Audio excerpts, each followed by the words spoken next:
ED arrest చేయడాన్ని వ్యతిరేకిస్తూ కేజ్రీవాల్ దాఖలు చేసిన పిటిషన్పై ఢిల్లీ హైకోర్టు ఇవాళ తీర్పు ఇవ్వనుంది. జస్టిస్ స్వర్ణకాంత్ శర్మ మధ్యాహ్నం 2:30కు ఉత్తర్వులు జారీ చేస్తారు.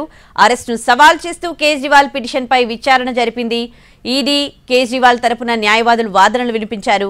జస్టిస్ స్వర్ణకాంత శర్మ తీర్పును రిజర్వ్ చేశారు. కేజ్రీవాల్ పిటిషన్పై ఈడీ అభ్యంతరం వ్యక్తం చేసింది. ఎన్నికల సమయంలో అరెస్టు చేసేందుకు సాక్షుల నుంచి బలవంతంగా వాంగ్మూలాలను సేకరించారని, తన అరెస్టు చట్టవిరుద్ధమని కేజ్రీవాల్ ఆరోపించారు. ఇరుపక్షాల వాదనలు విన్న హైకోర్టు తన నిర్ణయాన్ని రిజర్వ్లో పెట్టింది.